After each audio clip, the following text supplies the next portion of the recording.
Assalamualaikum warahmatullahi wabarakatuh. Innal hamdalillah nahmaduhu wa nasta'inuhu wa nastaghfiruh wa na'udzu billahi min shururi anfusina wa min sayyiati a'malina. May yahdihillahu fala mudilla lahu wa may yudlil fala hadiya lahu.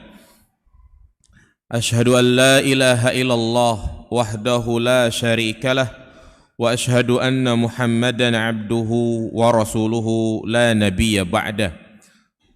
Allahumma salli ala Muhammad wa ala ali Muhammad. Amma ba'du, ayyuhal ikhwah rahimani wa rahimakumullah. Kembali kita akan melanjutkan kajian rutin kita membahas Kitabut Tauhid karya Syekh Muhammad bin Abdul Wahhab At-Tamimi rahimahullahu ta'ala. Dan bab yang sedang kita bahas masih berkaitan tentang hukum seputar sihir, yang mana pada pertemuan sebelumnya kita telah menjelaskan tentang pengertian sihir secara bahasa dan istilah, hakikat sihir, yang mana sihir memiliki pengaruh yang tentunya atas izin Allah Subhanahu wa ta'ala, memiliki pengaruh yang nyata, membuat orang sakit, membuat suami istri bercerai, bahkan bisa menyebabkan kematian. Itulah hakikat sihir yang jelas-jelas nyata, yang tentunya ini adalah perbuatan yang sangat buruk, perbuatan yang sangat keji, yang bisa menjerumuskan pelakunya kepada kekufuran. Nah, berikutnya kita akan membahas dalil-dalil yang dibawakan oleh penulis rahimahullahu ta'ala, baik dari Al-Quran maupun dari As-Sunnah, yang menjelaskan tentang kufurnya perbuatan sihir yang membuat kesengsaraan bagi pelakunya baik di dunia maupun di akhirat. Di antara dalil yang dibawakan oleh muallif rahimahullah ta'ala adalah dua. Allah berfirman, وَلَقَدْ عَلِمُوا لَمَنِ اشْتَرَاهُ مَا لَهُ فِي الْآخِرَةِ مِنْ خَلَاقٍ. Dan sungguh orang-orang Yahudi telah mengetahui bahwasanya barang siapa yang menjual atau yang menukar kitab Allah dengan sihir, maka ia tidak akan mendapatkan keuntungan di akhirat, tidak akan mendapatkan bagian di akhirat. 6. Ayat ini menjelaskan bagaimana orang-orang yang berpaling dari kebenaran, maka ia akan tersesat dari jalan yang lurus. Demikianlah kebinasaan yang dialami oleh orang-orang yang menjauh, berpaling dari kebenaran. Dari dulu sampai sekarang dia akan berada di dalam kesesatan.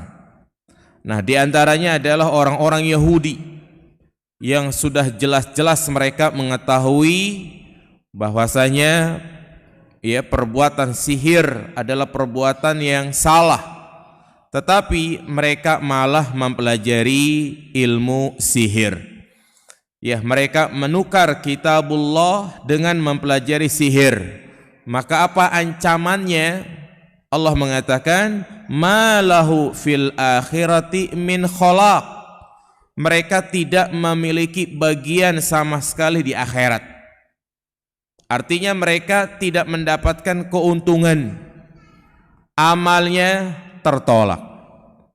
Ini adalah ancaman yang sangat keras bagi orang yang mempelajari ilmu sihir, orang yang mempraktekkan ilmu sihir, orang yang mengajarkan ilmu sihir atau orang yang mendatangi tukang sihir. Semuanya berada di atas kesesatan. Dan ayat ini menjelaskan kufur. Ya, kenapa? Karena di akhirat dia tidak mendapatkan ya bagian sama sekali.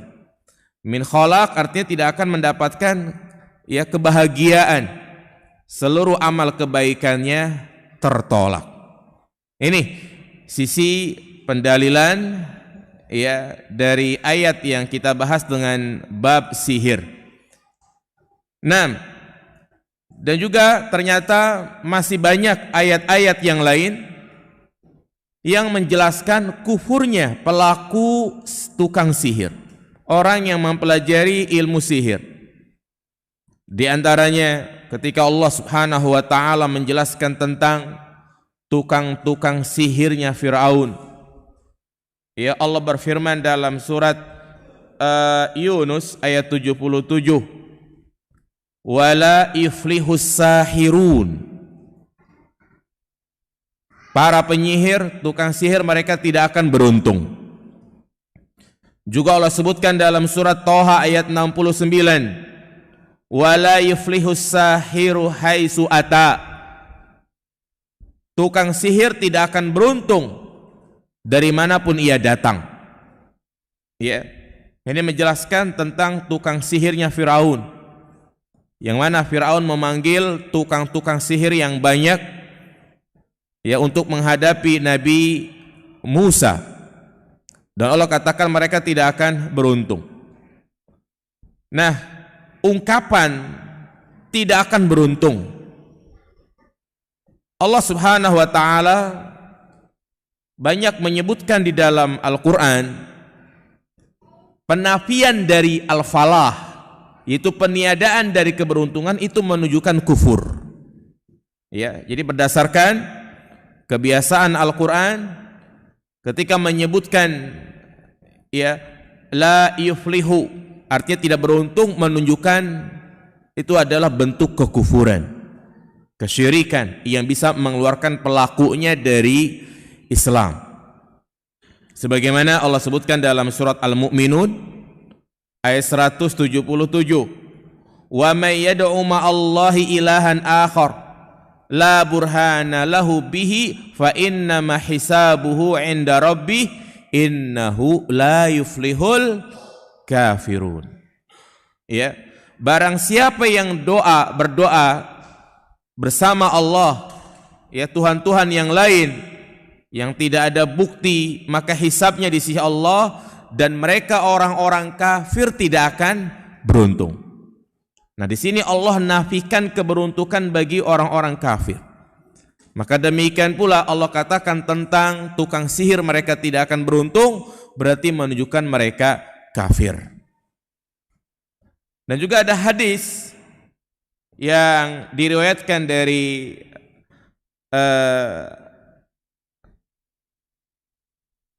dalam kitab Al-Musannaf dari Sufyan bin Salim, di mana Rasulullah bersabda, man ta'allama syai'an minas sihri qalilan kana aw katsiran kana akhiru ahdihi 'ala Allah azza wa jalla. Barang siapa yang mempelajari sihir baik sedikit maupun banyak, maka itu merupakan akhir perjanjiannya kepada Allah Subhanahu wa taala. Yakni akhir, artinya dia keluar dari Islam.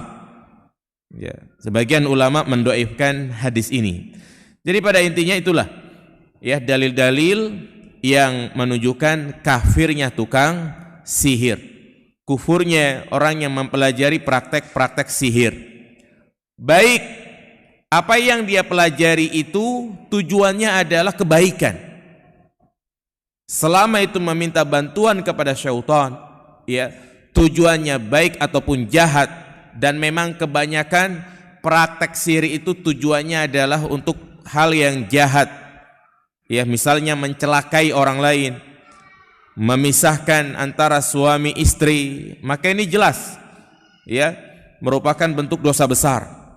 Atau tujuannya untuk kebaikan, seperti ilmu-ilmu sihir yang sudah saya sampaikan pada pertemuan yang lalu, seperti ilmu kesaktian.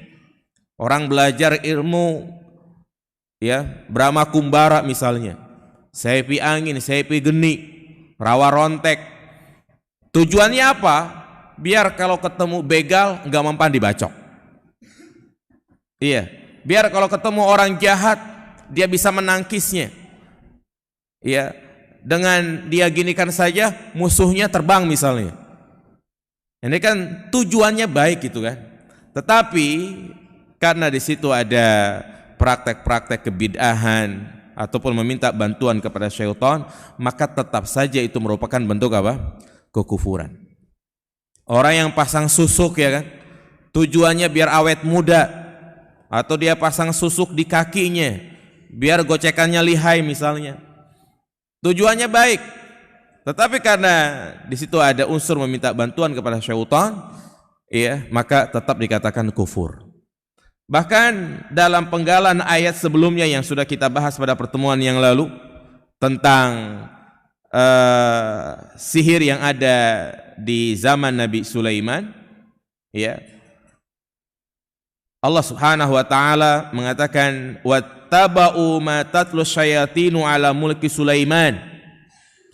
Mereka, yaitu tukang-tukang sihir, mengikuti apa yang dibacakan oleh syaitan di zaman kerajaan Nabi Sulaiman. Ini penggalan ayat ini menjelaskan kufurnya tukang sihir, di mana mereka mengikuti apa yang dibaca oleh syaitan. Dan juga Allah katakan wa ma kafara Sulaimanu walakinna syayatina kafaru yu'allimuna an-nasa sihra. Kemudian juga Allah katakan dan Nabi Sulaiman itu tidak kufur sebagaimana anggapan orang-orang Yahudi, tetapi yang kufur adalah syaitan. Kenapa? Karena mereka mengajarkan apa? Sihir. Nah, di sini Allah katakan syaitan itu yang kufur karena mereka mengajarkan sihir. Makanya orang yang mempelajari sihir merupakan bentuk apa? Kekufuran. Ini sisi pendalilan kufurnya ya praktek sihir. Nabi Sulaiman walaupun dia adalah mungkin orang yang sakti, ya, di mana dia bisa menundukkan bangsa jin, bahkan dia bisa berbicara dengan semut, bisa berbicara dengan burung apa itu? Burung hudhud. Ini anggapan orang-orang Yahudi, Nabi Sulaiman itu belajar sihir. Allah bantah, wa ma kafara Sulaiman. Sulaiman itu tidak kufur. Ya. Tetapi Nabi Sulaiman dia mampu melakukan itu semua adalah sebagai ayatun nubuwah, mukjizat ya Allah berikan kepadanya. Jadi bukan sihir. Iya. Dan juga malaikat Harut dan Marut sudah mengatakan, "Wa ma yu'allimani min ahadin hatta yaqula innama nahnu fitnatun fala takfur." Malaikat Harut dan Marut tidak mengajarkan kepada seorang pun tentang sihir, yang mana sebelumnya dia mengatakan, "Nahnu fitnah." Kami itu hanya fitnah, ujian. Fala takfur, maka janganlah kalian kufur. Nah, ini menunjukkan kepada kita, ya, ketika Harut Marut sudah menyampaikan seperti itu sebagai ujian, bahkan mengingatkan fala takfur, janganlah kalian kufur, menunjukkan orang yang tetap belajar sihir dikatakan telah berbuat apa? Kekufuran. Iya. Kemudian apa alasan yang terkuat kenapa praktek sihir merupakan bentuk kekufuran? Setidaknya ada 3 alasan. Ya. Kenapa perbuatan sihir termasuk perbuatan syirik kufur yang bisa mengeluarkan pelakunya dari Islam? Yang pertama, karena ya, di dalam praktek sihir terdapat penghambaan kepada jin dan syaitan. Para pelaku sihir meminta bantuan kepada jin, menjadikan jin sebagai perantara sihirnya. Dan biasanya seperti itu, di mana para penghamba syaitan agar sihirnya itu mujarab, manjur, maka mereka pun harus memberikan mahar berupa sesajen atau melakukan ritual-ritual syirik, ya, melakukan tindakan-tindakan yang di luar dari nalar manusia, seperti harus memakan mayit misalnya untuk mendapatkan ilmu kanuragan, atau supaya jualannya laris disuruh untuk mencampur baksonya itu dengan tikus misalnya. Dulu kan pernah viral ya kan, tukang bakso ternyata di langsengnya ada apa itu? Ada tikus, ada celana dalam. Ya, naudzubillah ya Mas. Inilah. Jadi itu dalam rangka untuk menghambakan kepada syaitan. Kalau mereka tidak melakukan ritual-ritual seperti itu, ya tidak akan manjur sihirnya. Maka jelas semua perbuatan yang itu ada interaksi kepada syaitan, apalagi meminta bantuan, meminta perlindungan, meminta pertolongan, maka itu syirik. Sebagaimana ayat yang pernah kita bahas dalam surat Al-Jin ayat 6. Wa annahu kana rijalun minal insi ya'udzuuna birijalin minal jinni fazaduhum rohaqa. Bahwasanya ada laki-laki dari kalangan manusia meminta perlindungan kepada kalangan laki-laki dari bangsa jin, fazaduhum rohaqa, maka bertambahlah rasa ketakutan mereka. Para ulama ahlu tafsir mengatakan fazaduhum rohaqa, di mana para penghamba syaitan semakin dia menghambakan diri kepada syaitan, maka akan bertambah rasa ketakutan mereka dan rasa kekhawatiran mereka.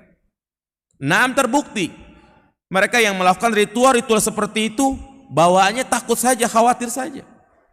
Kalau dia tidak lakukan ritual-ritual seperti itu nggak bakal manjur.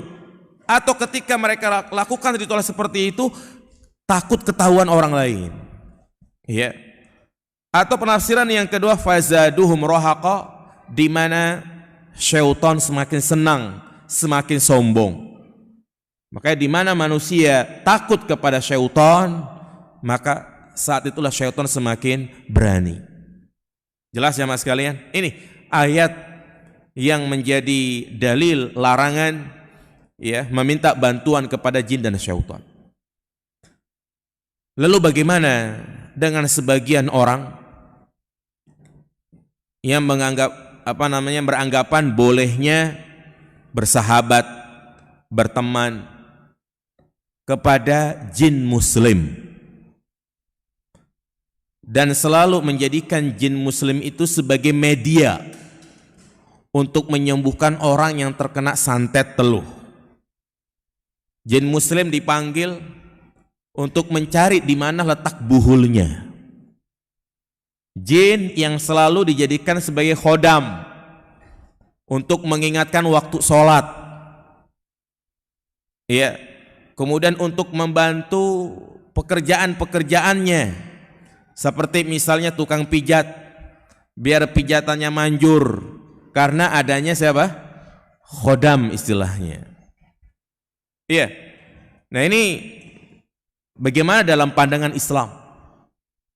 Apakah dibenarkan meminta bantuan kepada jin tapi jinnya jin muslim? Maka yang benar tetap perbuatan ini tidak diperbolehkan. Terlarang. Semua interaksi yang berkaitan dengan jin, baik itu jin muslim maupun kafir, tidak diperbolehkan. Walaupun tujuannya adalah kebaikan. Walaupun tujuannya sebagai mediasi untuk meruqyah. Ada sebagian orang yang meruqyah seperti itu. Jadi dipanggil seorang yang mungkin dahulunya punya ilmu tertentu gitu kan. Kemudian diisiin jin muslim. Sehingga jin muslim ini berantem dengan jin kafir ini. Ya. Jadi dijadikan sebagai media. Maka dalam kacamata Islam ini tidak diperbolehkan. Kenapa? Karena tidak ada yang berhak untuk menundukkan syaitan dari kalangan manusia kecuali Nabi siapa tadi? Nabi Sulaiman. Hanya Nabi Sulaiman yang diberikan kemampuan untuk menundukkan jin. Ya, pernah berdoa seperti itu. Ya, hatta Nabi kita Muhammad sallallahu alaihi wasallam, ya, beliau diberikan kemampuan untuk bisa melihat jin. Ketika beliau sedang sholat, kemudian diganggu oleh jin Ifrit. Kemudian Nabi pun mencekiknya. Ini dalam hadis yang sahih, Nabi mencekiknya sampai Nabi merasakan dingin kena jilatan jin tersebut. Dan Nabi pun mengingat bahwasanya manusia yang hanya boleh diberikan kekuasaan untuk menunduki jin adalah Nabi Sulaiman. Maka dilepas, dan Nabi mengatakan seandainya aku diperbolehkan, maka akan aku bawa jin Ifrit tersebut, aku akan ikat di masjid sehingga akan menjadi bahan pertontonan. Nabi saja tidak meminta bantuan kepada jin, ya mas kalian. Iya, karena Nabi paham yang boleh diberikan kekuasaan tersebut hanya Nabi Sulaiman. Betapa banyak peperangan yang dilalui oleh Nabi SAW. Perang Badar, perang Uhud. Ketika Nabi balik dari Taif, kemudian mampir ke suatu tempat, kemudian ada jin yang masuk Islam. Pernah enggak Nabi dan juga para sahabatnya meminta bantuan kepada jin-jin muslim untuk melawan musuh? Pernah enggak jamaah sekalian? Tidak. Iya. Jadi berdasarkan ayat ini, wa innahu kana rijalun minal insi ya'udzuuna birijalin minal jinni fazaduhum rahaqa. Jadi enggak boleh baik itu jin muslim maupun kafir.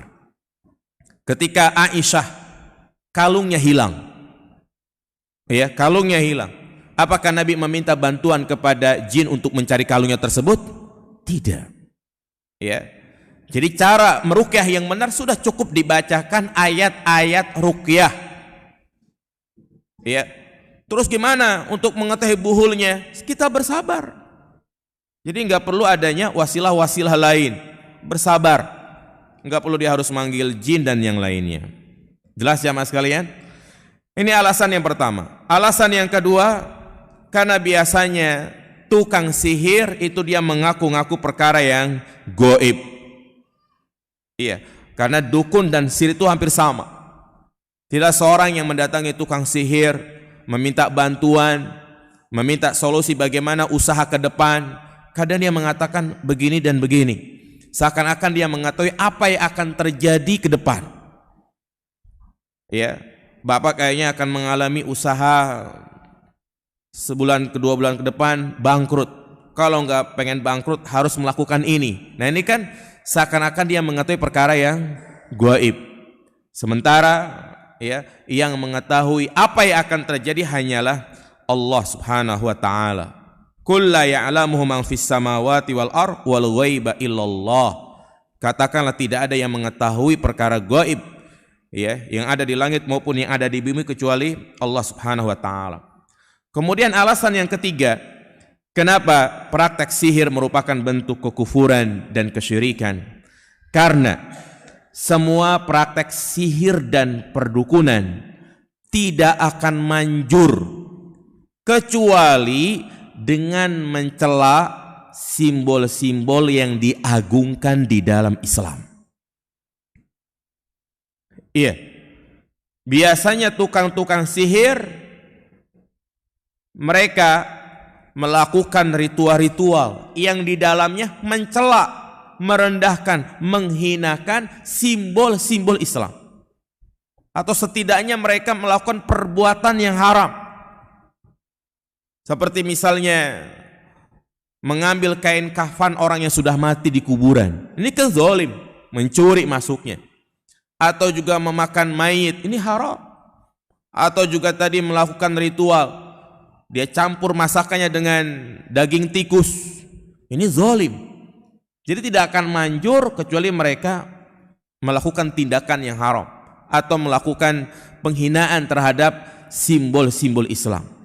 Seperti ada di antara praktek sihir adalah yaitu menulis ayat kursi dengan darah haid. Jadi darah haid itu dijadikan tintanya ya untuk nulis ayat kursi. Nah ini tipu daya syaitan jamaah sekalian. Jadi seakan-akan orang syaratnya cuma ayat kursi dong, ayat kursi, tapi ternyata ditulis dengan darah haid. Wafak raja.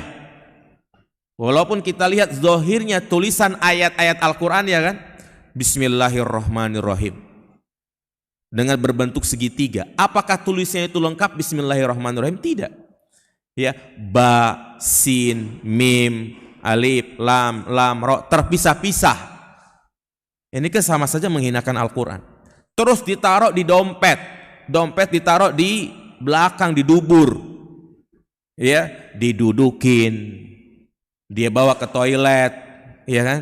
Nah ini, jadi praktek sihir itu biasanya tidak akan manjur kecuali dengan mencela simbol-simbol yang diagungkan di dalam Islam. Ya, ini adalah alasan-alasan yang kuat, ya, menjelaskan bahwasanya sihir merupakan kekufuran. Nah, hanya saja para ulama berselisih pendapat. Apakah orang yang melakukan praktek sihir ya secara otomatis dikatakan kafir? Orang yang mempelajari ilmu sihir, apakah langsung kita katakan kafir? Maka ada dua pendapat. Pendapat Al-Imam Ahmad, Al-Imam Malik, Al-Imam Abu Hanifah dikatakan kafir secara otomatis. Ya. Ini di dunia. Makanya nanti kita akan jelaskan hadisnya bahwa kesengsaraan di dunia bagi pelaku tukang sihir yaitu dia hukumannya diapain? Dibunuh, dipenggal lehernya. Haddus sahir dorbatun bisaif. Adapun Al-Imam Asy-Syafi'i memberikan perincian. Ya, idza ta'allama sihra, apabila ada yang belajar sihir, qila lahu, katakan kepadanya, siflana sihrak, coba jelaskan bagaimana ya praktek sihir yang dia lakukan, bagaimana sihir yang dia pelajari. Fa in wasafa ma yastaujibul kufra, misal sihir ahli Babil min taqarrub lil kawakibi sab'ah, jika dia mempraktekkan ataupun mensifati sihir-sihir tersebut ada unsur-unsur kekufuran, ada hal-hal yang menyebabkan dia kufur, seperti tukang sihirnya negeri Babil yang mereka bertakarub kepada bintang yang 7, bukan bintang 7 ya, bintang yang 7, di mana mereka melakukan ritual sihirnya itu dengan meminta bantuan, menganggap bintang-bintang tersebut bisa memberikan pengaruh. Ya. Maka kalau seperti ini kenyataannya, baru dia dikatakan kufur. Ya. Yakni dia meyakini bahwasanya bintang-bintang tersebut yang memiliki pengaruh. Ya, nanti akan ada pembahasannya bahwa termasuk kekufuran dan kesyirikan adalah mempelajari ilmu perbintangan. Ya, bukan dalam hal untuk mengetahui arah selatan, arah barat, arah timur, tetapi untuk menentukan nasib manusia. Dan ilmu ini ternyata diwariskan ya di zaman sekarang ini dengan ramalan apa? Zodiak. Ini syirik ya mas kalian. Membaca, pengen tahu, ya membaca saja nggak boleh. Ini sama saja dia bertanya kepada tukang sihir. Apalagi kalau sampai dia selalu mengait-ngaitkan. Setelah dia membaca zodiak tersebut, dia kait-kaitkan dengan tanggal lahirnya. Misalnya bintang Sagittarius, bintang apa lagi itu, Virgo ataupun yang lainnya. Dia baca, oh tanggal sekian dari tanggal sekian, ya asmara hangat misalnya, keuangan lagi apes misalnya, Dan ternyata dia mengalami sesuai dengan apa yang dia baca. Kemudian dalam hati mengatakan, oh benar juga ya. Nah itu sudah termasuk bagian dari apa? Kesyirikan. Dia tidak tawakal kepada Allah Subhanahu wa ta'ala. Iya. Jadi nggak boleh seorang mengait-ngaitkan sesuatu yang tidak ada hubungannya. Allah Subhanahu wa ta'ala menjadikan sebab dan akibat. Ada sebab dan ada akibat. Ketika sebab itu tidak ada kebenarannya, tidak ada kaitannya, ya, maka itu termasuk bentuk kesyirikan. Sebagaimana kaidah penting yang sudah pernah kita bahas dalam masalah jimat, ya, ruqyah yang syirik.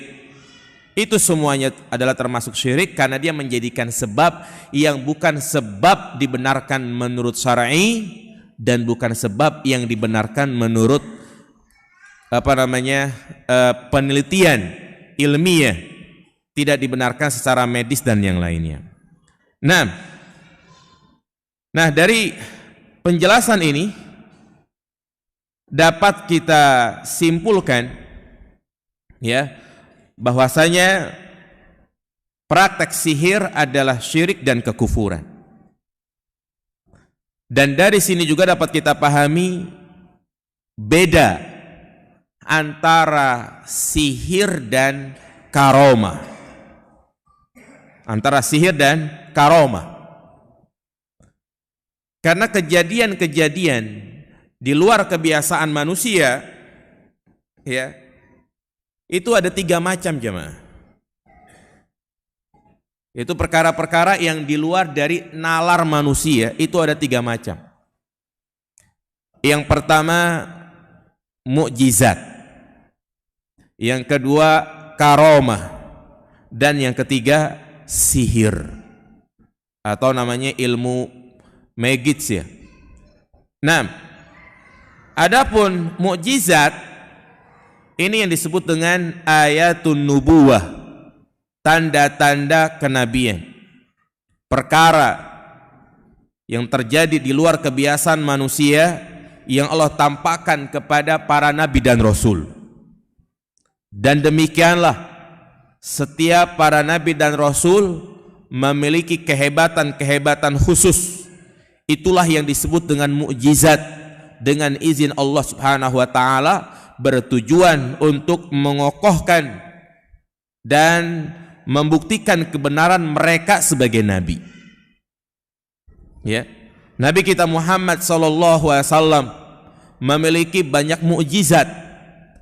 Bahkan mukjizat beliau itu lebih hebat dari nabi-nabi yang lainnya. Nabi Musa dengan tongkatnya mampu membelah lautan. Nabi kita Muhammad sallallahu alaihi wasallam bisa membelah apa? Rembulan. Nabi Musa dengan tongkatnya dia pukulkan ke batu bisa mengeluarkan air. Nabi kita Muhammad sallallahu alaihi wasallam mampu mengeluarkan air dari jari jemarinya. Nabi Sulaiman bisa menundukkan angin, ia pun bisa terbang. Maka Nabi kita punya mukjizat yang lebih hebat lagi yang tidak ada pada nabi-nabi yang lainnya, yaitu mampu melakukan Isra dan Mi'raj. Subhanallah.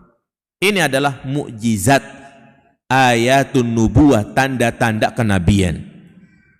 Nabi Isa mukjizatnya juga banyak, ya. Dia di antara manusia yang masih bayi bisa berbicara, kemudian bisa menghidupkan burung yang terbuat dari tanah, bisa menyembuhkan orang yang sakit buta, bahkan bisa menghidupkan orang yang mati. Ya, ini adalah mukjizat yang Allah berikan kepadanya. Ya, ini namanya mukjizat. Dan yang kedua karomah. Apa itu karomah? Yaitu kejadian di luar kebiasaan manusia yang Allah tampakkan kepada wali-wali Allah. Wali-wali Allah ini adalah orang yang beriman dan bertakwa. Siapapun kalau dia beriman dan bertakwa, kemudian dia bisa melakukan sesuatu, ya, dengan izin Allah tanpa dipelajari, ada dengan sendirinya, maka itu disebut namanya apa? Karomah. Ya. seperti ibundanya Nabi Isa Maryam, dia memiliki karomah, yaitu tiba-tiba ada makanan di sisinya, Allah yang berikan. Demikian pula Sarah, istrinya siapa? Nabi Ibrahim, yang mana Allah karuniai anak kepadanya di saat usia sudah sangat tua. Ini adalah karomah. Allah katakan di dalam Al-Quran, qalat ya wailata a'alidu ana wa ana ajuz. Ya, apakah mungkin aku ini melahirkan sementara aku udah sangat tua? Nabi Ibrahim juga sudah sangat tua, tapi bisa melahirkan. Itulah disebut namanya karomah. Tentang kisah yang Nabi sebutkan 3 orang pemuda yang mereka beriman dan bertakwa terperangkap di dalam goa. Kemudian masing-masing mereka berdoa dengan bertawasul, ya, dengan amal soleh mereka. Tiba-tiba bongkahan batu yang menutupi goa tersebut bergeser dan mereka pun bisa keluar. Demikian pula kisah sahabat Nabi SAW yang memiliki suara yang sangat bagus, yang dikatakan oleh Nabi seperti suaranya Nabi Daud, yaitu Usaid bin Hudair, yang di malam hari ketika dia membaca Al-Quran, ya, tiba-tiba kudanya bergerak dan dia melihat ke atas ada awan yang menaungi dia. Dan Nabi SAW mengatakan itu adalah naungan para malaikat. Ya, demikian pula kisah bekas pelayan Nabi SAW, yaitu Safinah, yang dia terdampar di sebuah pulau. Tiba-tiba ada seekor singa yang menghampirinya. Menghampirinya bukan untuk menerkamnya, tetapi dia malah nunjukin jalan keluar. Ini disebut namanya apa? Karomah. Ya, semuanya sama, kejadian-kejadian di luar dari kebiasaan manusia, dan masih banyak contoh-contoh karomah lainnya. Dan yang ketiga, ini sihir. Sihir. Ya. Enggak mempan dibacok, bisa berjalan di atas air, bisa menyembuhkan orang yang sakit. Ya, tapi ingat apa kata Al-Imam Asy-Syafi'i rahimahullahu taala, "Idza ra'aita rajulan qad yatir wa fawqa ma'il bahri qad yasir wa lam yakif 'ala hududi syar'i fa innahu mustadrajun bid'i." Beliau mengatakan, apabila engkau melihat ada orang yang bisa terbang di udara dan dia juga bisa berjalan di atas air, akan tetapi dia tidak berpijak di atas batasan-batasan syariat, fa innahu mustadrajun, kata Imam Syafi'i, itu adalah orang yang ditunda azabnya. Istidraj, ya kan? Orang yang ditunda siksaannya, bid'iyun, bahkan itu adalah ahlu bid'ah. Maka dari sini jamaah yang dirahmati Allah Subhanahu wa taala, ada 5 perbedaan antara karomah dan sihir. Ya. Apa 5 perbedaan tersebut? Yang pertama, sihir itu berasal dari bantuan syaitan. Ya, sihir berasal dari bantuan syaitan sebagai imbalan dari peribadatan yang dia lakukan kepada syaitan tersebut. Ya, seperti tadi memberikan mahar, melakukan ritual-ritual khusus, karena dia menghambakan diri kepada syaitan, ya, maka ini adalah sihir. Adapun karomah tidak membutuhkan semua itu. Tidak membutuhkan yang namanya harus memberikan sesajen. Terjadi secara tidak sengaja.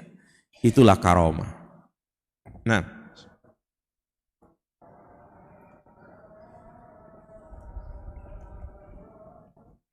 Nah, seperti misalnya mereka yang tadi punya khodam yang dikatakan jin muslim, pasti dia harus melakukan, ya, ritual-ritual khusus. Coba tanyakan kepada mereka yang punya khodam, awalnya dia punya khodam seperti apa?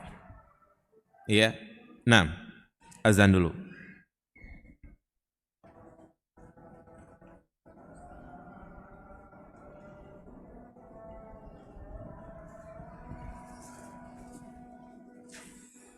Allahu Akbar, Allahu Akbar, Allahu Akbar,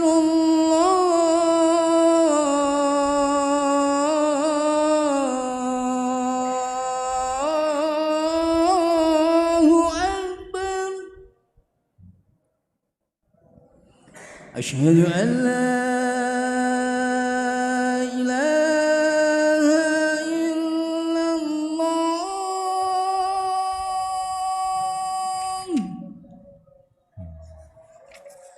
أشهد أن لا إله إلا الله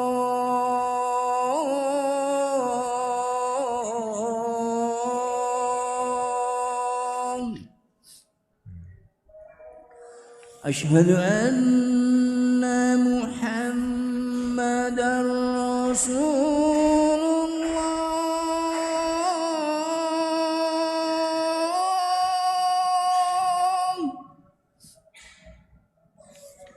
أشهد أن محمدا رسول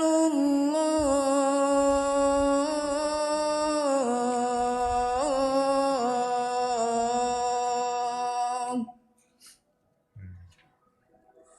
حي على الصلاة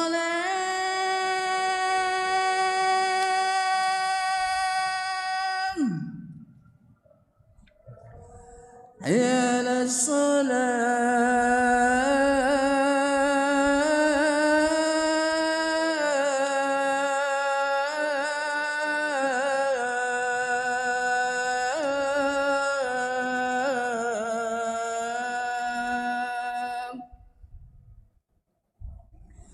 حي على الفلاح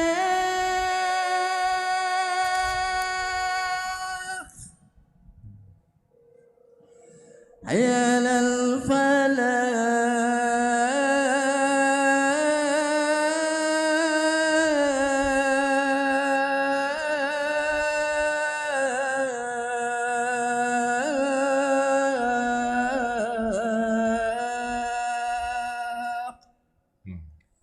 الله أكبر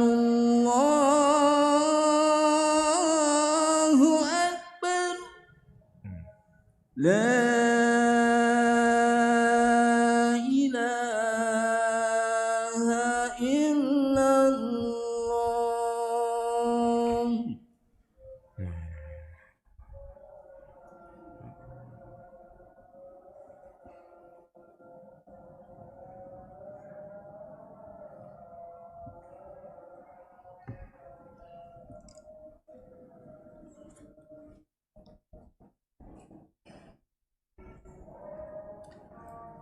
Nah, perbedaan yang kedua, sihir tidaklah muncul kecuali dari orang-orang fasik. Iya, sihir tidak muncul kecuali dari orang-orang fasik. Kalau karomah, ini dia muncul dari orang-orang yang beriman, bertakwa, menjaga sholat, menjaga puasa. Inilah karomah. Makanya ada kisah, wallahu alam ini kisahnya benar atau salah ya, ini perlu ditelusuri, tentang salah satu dari wali yang dia punya kehebatan khusus. Dia bertapa di pinggir kali ya, sehingga di sekitarnya tumbuh rumput, tumbuh ilalang karena saking lamanya bersemedi di situ. Dan dia dianggap sebagai seorang wali. Pertanyaannya, sholatnya gimana jamaah? Sedangkan laki-laki diperintahkan sholat berjamaah di mana? Di masjid. Iya. Jadi kita jangan mudah terkecoh. Sebagaimana tadi dikatakan oleh Imam Asy-Syafi'i seperti itu, jangan mudah percaya dengan kehebatan-kehebatan. Orang kita biasanya kalau ada orang punya kehebatan khusus bisa menyembuhkan, langsung rame. Hanya melihat hasilnya, tidak melihat cara penyembuhannya. Iya.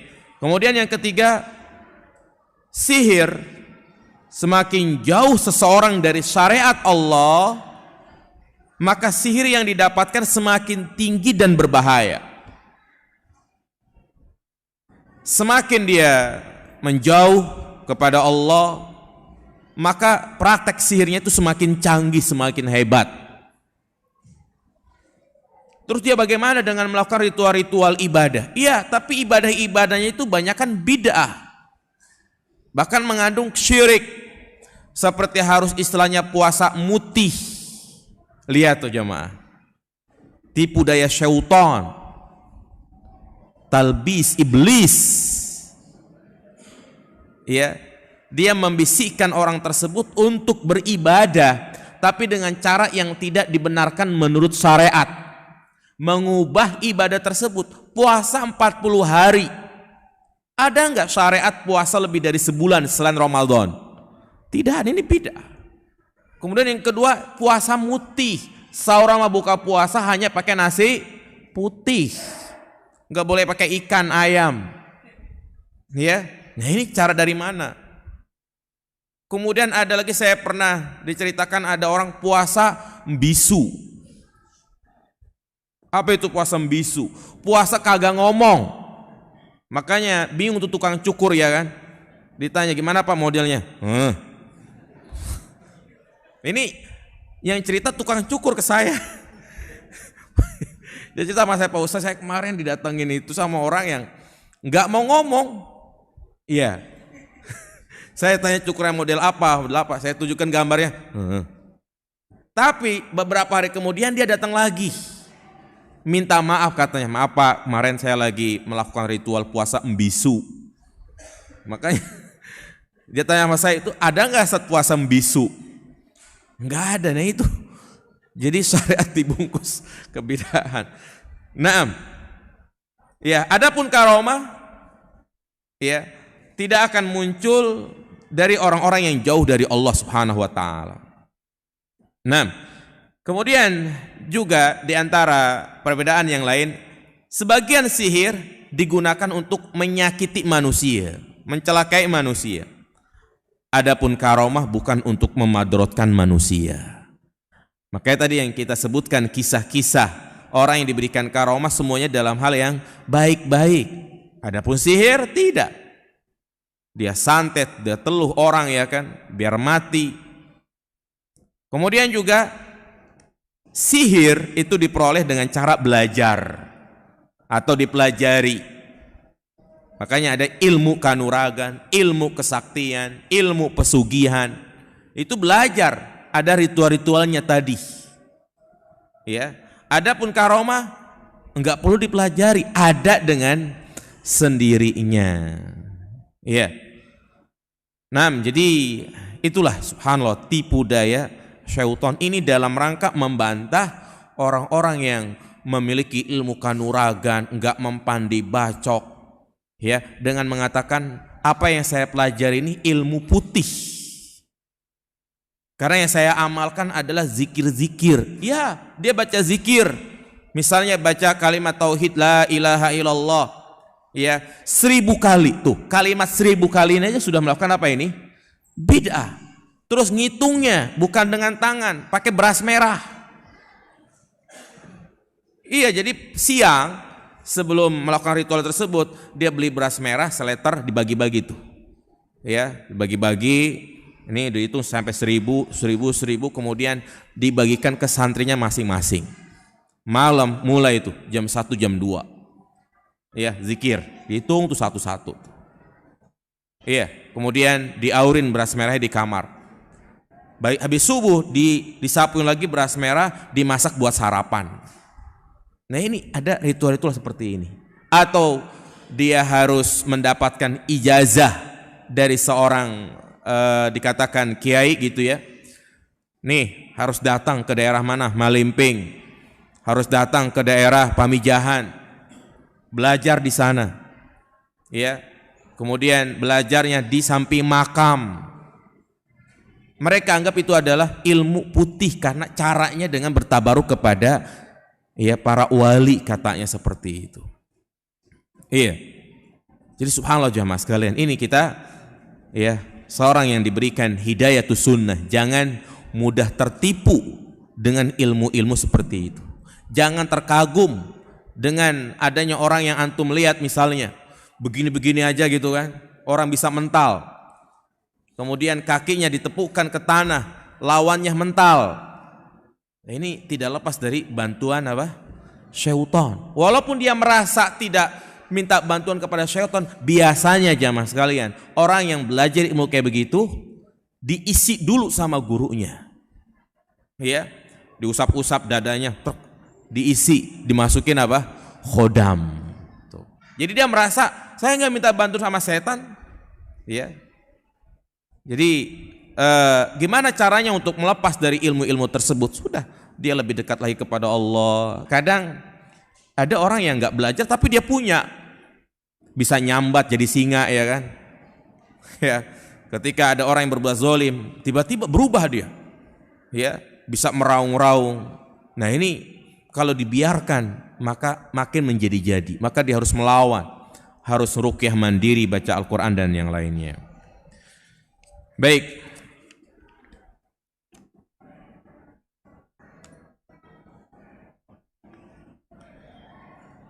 Nah, bagaimana jika seorang muslim meninggal mengucapkan kalimat la ilaha illallah namun belum bertaubat dari perbuatan syiriknya semasa hidup?